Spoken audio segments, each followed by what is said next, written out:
So 2 weeks ago, I made a YouTube short talking about a sprained ankle injury that I got while I was doing a trail race here on Long Island. And many people have reached out. Thank you so much. Have asked, how's the ankle doing?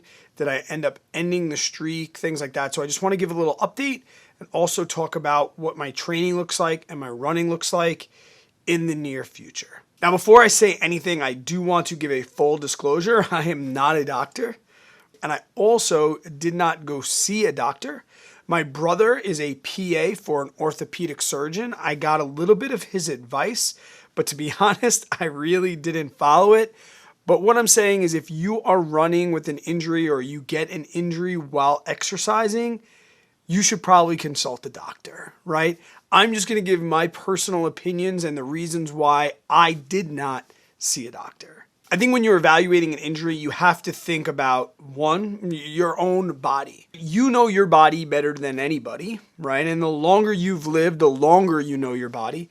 And if you have been active and you've been exercising, then you know injury, you know fatigue, you know strains. I come from an endurance background. I come from Ironman triathlon. I've been doing this for years. I've sprained ankles many times. I've had plantar fasciitis. I've had strains, tendonitis, you name it. I know my body, and that had a lot to do with the decisions that I've made in the last 2 weeks. Essentially, what I discussed inside that short was that I did an 11-mile trail race, and essentially in the first quarter mile or so, maybe 3/4 of a mile, it was single track, and I went to pass, and I was waiting for my opportunity to do so. I saw a little bit where the trail kind of widened a little bit. I let the runner know in front of me that I'd be passing on their left. They kind of scooted over to their left. I pretty much put my left foot out to go around them, hit that side of the trail, and then kind of pivoted off that foot back in front of them. When I came back in front of them, I slipped and I rolled it right there, enough that I did actually hit the ground. I did go down to the ground, but I sprung back up. And I've heard this on podcasts before. When you are trail running or something like that, the goal is to try and get to your feet as fast as possible. That's the best way to evaluate an ankle sprain, in my opinion, and I happen to agree with this ultra runner. You are going to find out a lot about that injury as soon as you stand up. When you are on the ground or if you've tumbled, you'll know if you broke an arm or broke a wrist. You'll know that feeling. But with ankle injuries, knee injuries, hip injuries, you're not really going to make it worse, once again, in my opinion, by attempting to stand up. And that ability to stand up is the first sign to me that things weren't as bad as they possibly could have been or have been in the past. About 5 years ago when I sprained my ankle last, I did go in for an x-ray. I didn't get anybody's opinions. I was out of state. I just went to the emergency room and I was talking with the doctor because, like I said, I'm trying to learn my body. And I said, how was I to know that's not broken, or like, would I feel something? Because I've heard like more than 2/3 of the bones in our body are located below the knees. And he pretty much said, there's like a little rule among doctors. If you can take 3 steps, probably nothing is broken. Like, you will know the pain of a broken bone immediately. The pain is way different from a strain or a sprain. So my ability to stand up and be able to walk and even shuffle my feet, that's what led me to say, all right, I'm going to try and push forward. I knew I wasn't trying to win this race. I'm going to see what I can do. It was 11 miles. I knew there were some checkpoints. I knew where there's some spots I could pull off. I also knew that I had really good cell phone service and I could call my wife if I really needed to. So my goal was to shuffle on through, see if I can run it out a little bit. If you've ever like tweaked the ankle, sometimes you just need a couple steps. And that's essentially what I did. The pain wasn't excruciating, but it was there. And one of the things that really makes this hard is that when you have an injury, you compensate, which makes your gait go off, your running gait, and that throws off other things as well. So now other parts of my body started to hurt. I was pretty much a disaster, but I was feeling strong enough to finish, and I really, really wanted to finish. I'd been looking forward to this race for really since I started the mile streak, and I was like, I am going to finish. And it was pretty flat. The trail wasn't very technical. It was pretty much packed, a couple roots, couple rocks, but I was like, I can at least shuffle walk and get myself to the end. And it was about 9 miles with about a mile to go. There was a steep uphill and then an even steeper downhill. I walked to the uphill and I was like, okay. And the downhill, that's what really, really made the ankle really, really hurt. It was the pounding down and needing to pivot and catch my weight. That was the only part that I really regretted going on forward. When I got home though, called my brother immediately. He said to me, "Can you walk?" "Yes, I can walk." "Okay, is it in ice?" "Yes, I've been doing ice 20 minutes on, 20 minutes off for the last 3 hours." "Okay, do you have Advil and Motrin or Tylenol and Motrin in your system every 3 hours alternating?" "Yes." "Okay, Brad, let me know tomorrow how you feel and we'll evaluate if I need to get you into the office or not." Well, during this time, of course, I'm all over the internet. I'm on WebMD. I'm self-diagnosing all my problems. I'm becoming an ankle expert and an ankle sprain expert. And I wake up the next day and it's feeling tender. Okay, but I'm able to get up and move around unlike previous ankle injuries.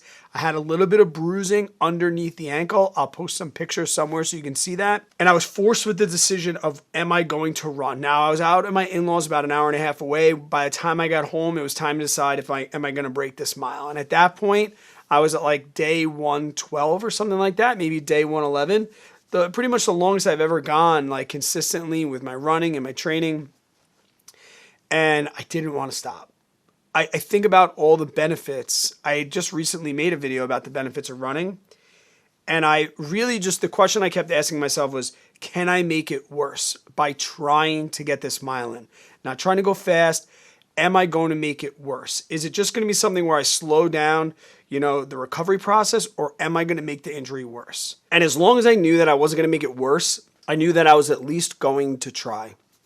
So I iced it up and I found out am I going to make it worse? The only real way I was going to make this worse is if I re-sprained it. So I iced it up, got it nice and numb, buckled up the shoes nice and tight, and I got out there on a slow shuffle. It felt really, really decent compared to what I thought it was going to.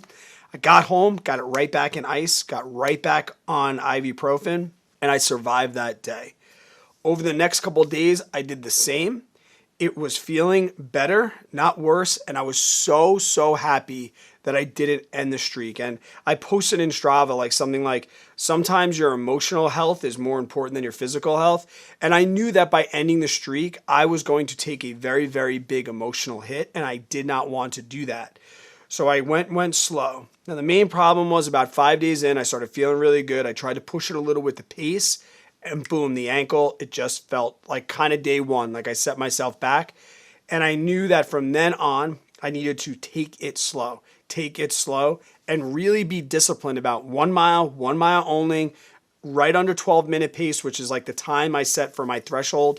And I just needed to get through. And that's what I did for about another week. Right now, it's Tuesday the 28th. So Saturday was 2 weeks. So I'm a little over 2 weeks out. This has been the first week where I've started to redo more than 1 mile. The ankle is feeling awesome. I would say 85% or so. I haven't pivoted, no climbs, no trails. Just get out, run the mile, experiment with some paces and some speeds, and see how I feel. Every day I think to myself, was this a foolish decision? If put in the position again, would I do the same thing? Or if I wasn't doing the mile streak, would I have continued to run? And the answer, frankly, is no. And to be honest, over all the people that I talk to, all the people that do not exercise and do not run and do not do endurance athletes, they said to me immediately, "You can't run. You can't run on that. Look at the whole ankle's bruised. No, you can't run. End the streak, you donkey." But everyone that had some sort of endurance background, everybody that was an ultra runner that I know and speak to, my wife, who's been an athlete her whole life, a collegiate athlete, national champion, all those people were like, "Know your body. How does it feel? Don't be a hero. I've run with injuries before." And it was all these people that put it into perspective. If I feel like I can get out there, I'm going to give it a shot. There was a chance I was going to get to the end of the block and I was going to be like, nope. But at least then I tried. And that trying was really, really motivating, back to that emotional piece that running has really given me. And oh gosh, I'm so glad I didn't stop the streak. Today is day 129. I ran a mile on Monday. I ran 3 miles on Tuesday, and I ran 2.5 miles today. You can follow me on Strava, Brad Finn, and I'm starting to build mileage again. If you get an injury, like I said, go to a doctor, right? But know your body. Go to a doctor that knows sports medicine. Get opinions from other people. Don't be a hero. Like if I would have went out the next day, yeah, I would have cut the streak, but I had to try. And it's okay if you want to try too. And I realized all these minor tweaks and strains and things I've gotten over the last couple of years where I stopped exercising, I was really just making an excuse not to exercise. I knew that if I stopped the streak, one day would have turned into 1 week of recovery, would have turned into 2 weeks of recovery, would have turned into I don't want to rush too fast. I don't want to rush back into things too quickly.